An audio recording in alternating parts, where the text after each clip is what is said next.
Greetings, and welcome to the Abyss. The harvest exploded. You can't waste one bit. How to catch up? Suck the life out of it. We're dehydrating tomatoes today, y'all.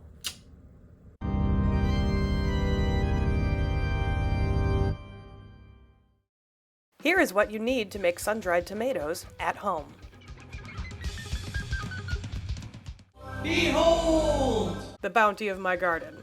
The tomato plants straight up turned into a jungle this year. We cannot eat them fast enough. I'm going to make the excess tomatoes into sun-dried tomatoes so they don't go to waste. Sun-dried tomatoes are so named because they are traditionally left out in the sun to dry for several days or weeks, which I do not do because, ew, bugs.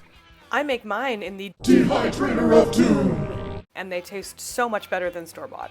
Dehydrating food is an easy way to store food at room temperature for long periods of time. If stored properly, dehydrated food can last up to 5 or 10 years just sitting on a shelf. You can either eat the food dry or you can rehydrate it to make it soft again. Dehydrators work by circulating warm air around the food, slowly sucking the life. Oh, I mean the water out of them. Where is he? Just getting ready to pick some tomatoes at 11 o'clock in the morning. Like you do. To make things more challenging, the cherry tomatoes don't pick very easily. About half of them are so ripe that the skins are splitting as I'm picking them. The Roma tomatoes are popping right off, thankfully. I've only been out here for like 20 minutes, and I literally sweating my eyelashes off. It's so hot. Oh, that explains a lot. Here's today's garden haul. I'm going to start by drying a batch of Roma tomatoes. After washing them off, I'm cutting them a little thicker than 1/4 of an inch. They'll shrink as they dry, so I don't want them too thin. Load them on the racks in a single layer, leaving room for the air to circulate around them. It's important to note here that I was so distracted by my face almost melting off outside that I forgot a very important step here that's going to bite me in the butt later. Now I have to wait while they dehydrate for at least 24 hours.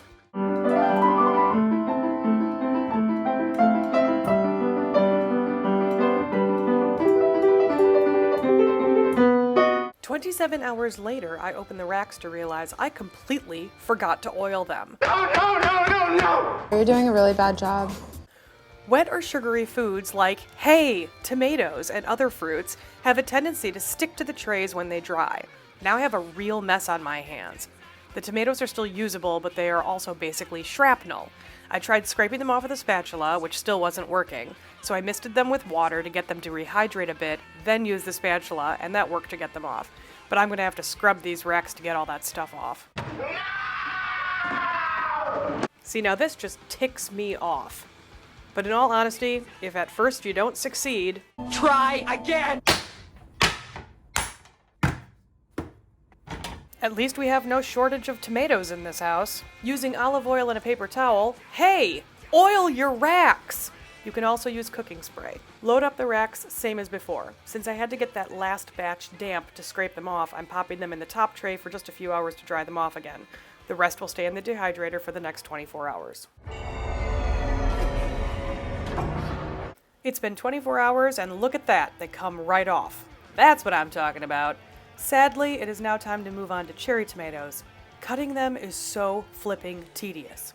Live from the 3rd level of Dante's Hell, the endless torture of cherry tomato slicing.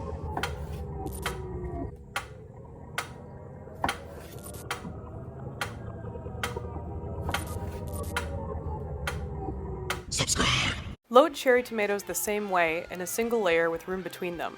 This is a good time to mention that you can also make sun-dried tomatoes in your oven by slow roasting them for anywhere from 2.5 to 4 hours at low heat, around 250. I prefer the dehydrator because it doesn't warm up the house. I'm loading them in the trays cut side down. In your oven, you'd want to put them in cut side facing up.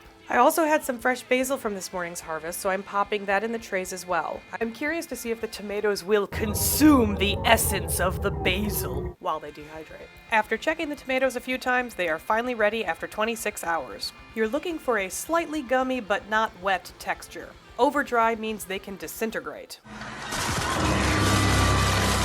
Let's try to avoid that. Place a piece of parchment paper on the counter and use it to gather up all the dried tomatoes. The basil had zero effect on the tomatoes. I can't taste it at all. I'll leave it in there just because it's more evil. I love this because it means I can dry different things with potent aromas at the same time and the flavors won't mingle. I could have looked that up online, but experimenting is so much more fun. Use the parchment paper to pour the tomatoes into your container of choice. I'm using a zipper bag, but save the paper and use it again for your next batch of tomatoes. Now that you have all these sun-dried tomatoes, what in the darkest heart of night are you supposed to do with them? I'm so glad you asked. If you're cooking something with a lot of liquid, like soup or pasta, chuck them right in the pot. They'll rehydrate and add flavor to your soup base or pasta water.